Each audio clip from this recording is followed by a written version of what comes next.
Last year I learned something at my father's funeral that confirmed his status in my mind as a game changer.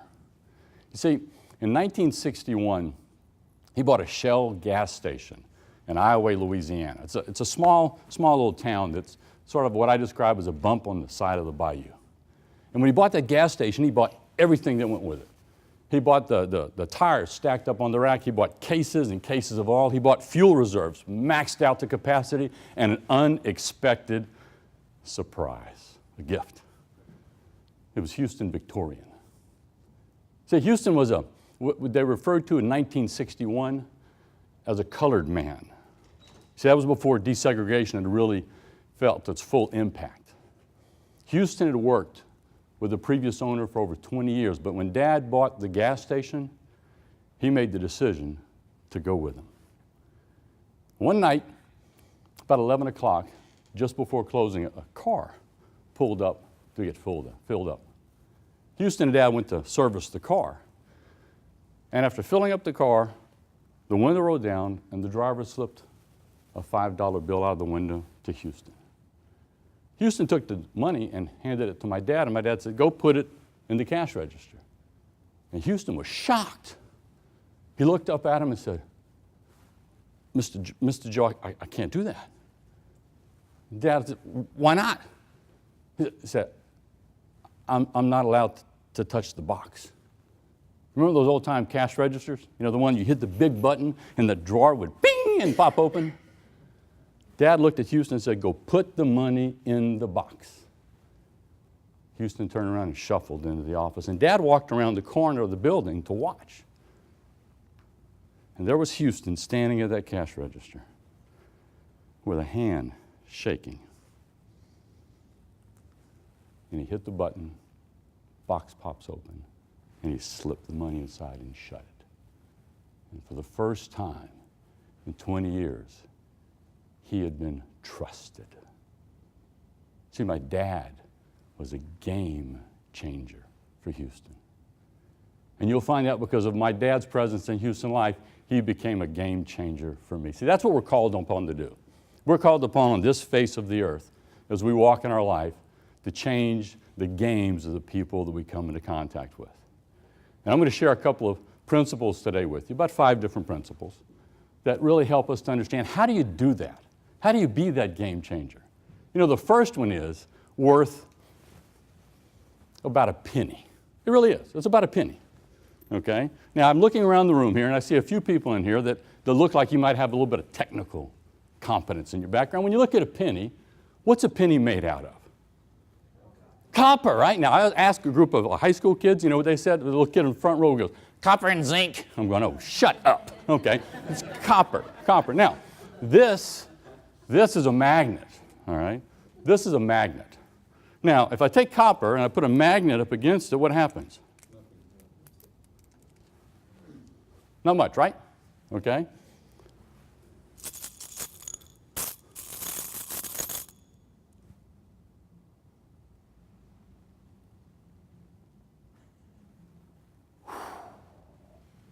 How in the world is this happening?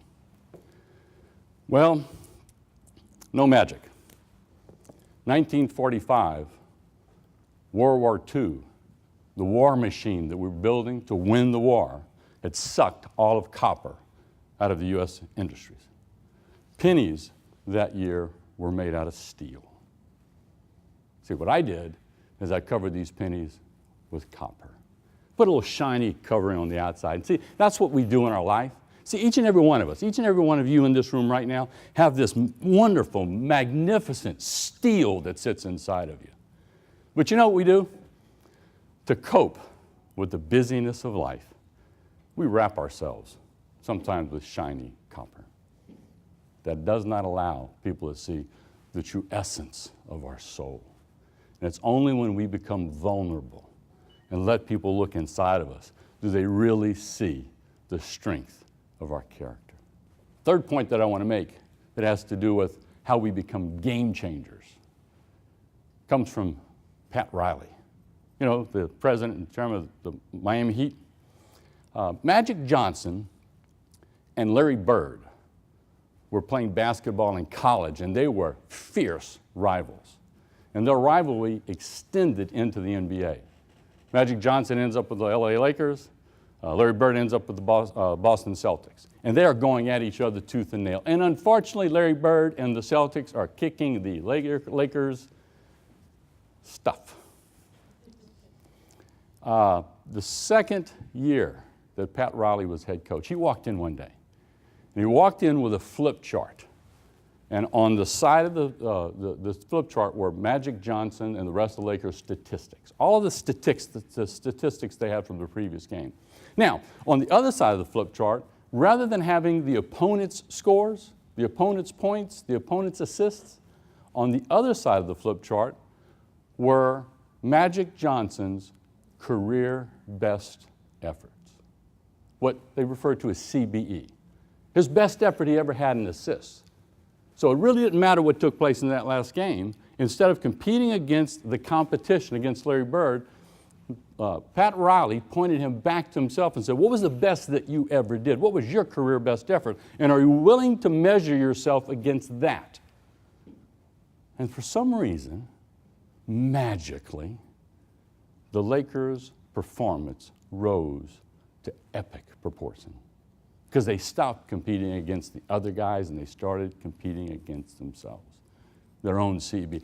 How many times in your work do you think of the person down the hall, in the other cubicle, down the street, somebody on television that you compare yourself to, trying to determine your sense of worth instead of looking in the mirror of life saying, am I doing the very best that I can? Am I putting forth my CBE? See, my dad believed in CBE. He really did. Late in life, just before he was 80 years old, he was in his second career. He was still working, you know. He was. He was working as a security guard at Kroger grocery stores. He was. And he believed in CBE. And so much so that he was still chasing shoplifters. He was. Matter of fact, there was a young 20-something-year-old guy who comes in one night and he goes to the meat counter and he walks over and Dad kind of catches him out of the corner of his eye because the guy's over at the meat counter doing some kind of surveillance. And he looks down, thinks nobody's looking, and he reaches down and grabs some spare ribs, just like we all do when we go shopping, right? Except what he does, instead of putting them in his shopping cart, he sticks them down his pants. Now, he starts sauntering toward the door with the spare ribs down his pants, and Dad's watching him. Dad sneaks around the other aisle to head him off and hits him at the door just about the time the guy's making an exit. Now, the guy turns and sees Dad, and he sees an 80-year-old security guard, and he has a decision to make. I am 20-something with spare ribs in my pants. I have an 80-year-old security guard that I may be able to outrun. I'm heading for it. And he does. He's running, and my dad chased him for a half a mile. Now, the question that I have is, this guy's got spare ribs down his pants. Can you imagine him walking into a barbecue going, hey, I hope y'all are hungry. I brought the ribs. A half a mile later, the guy finally looks up and sees my dad is still. Can you imagine this race? The guy with the ribs going down the street half a mile, and my dad, 80 years old, chasing him. After a half a mile, he gives up. He finally decides that nobody in their right mind are going to eat these ribs. And he looks up at my dad, pulls the ribs out of his pants, and looks at him dead in the eye and goes, who are you? And my dad walks over to him, grabs the ribs, and in the best impression of Clint Eastwood goes, not on my watch. Not on my watch. When was the last time you had a project that you were running into a problem? You had a client that you were in a situation that you just couldn't, it was one of those clients that we have that you just can't seem to satisfy. You've got an issue you're trying to wrestle, or maybe even more importantly at home, there's something that's going on at home that you're really to kind of back up, but do you stop and you go, not on my watch? Do you bring CBE? Or better yet, do you leave CBE at work? Do you leave CBE at your desk? It's the end of the day and you're driving back home. You walk into the door and you're tired and you're frustrated. You may be angry at something that took place. Your spouse is there, your children is there, the dog is there. Have you left your CBE at the office? My wife was a migraine sufferer. And for many nights, she'd wake up about 2 o'clock in the morning, head pounding. One night she woke me up because she was having a hard time taking it. I got up as I usually did and kind of stumbled into the kitchen and got the bags of ice and went back to the bedroom and packed her head in ice and started massaging her head. And after about 5 minutes, I hear this little voice going, now that's CBE. It was a gift she gave to me, for me to stop, to be in the moment, to be in every moment, and making sure that I'm looking in the mirror trying to evaluate with what I bring today, with right now as I'm interacting with a client, when I'm interacting with my boss, when I'm interacting with those people who are choosing to follow me, when I'm dealing with my daughter Nikki, with my wife Tommy, and even with my dog. Am I stopping to make sure that this moment, this time, they've got the best of what I've got to offer? That I bring the best today to them, because when I do, I become a game changer for them. See, next to the Shell gas station was Brownie's Cafe. It's your typical little small town diner. It's right across the parking lot. And every day, for over 20 years, Houston would see that diner. Sometimes he would walk past this big plate glass window and kind of look inside out of the corner of his eye. Because for the 20 years he was there, no African American had walked in those doors and had sat down to eat. But one sunny afternoon, he strode across that parking lot, walked in, opened the door, and sat down at the counter and had a meal.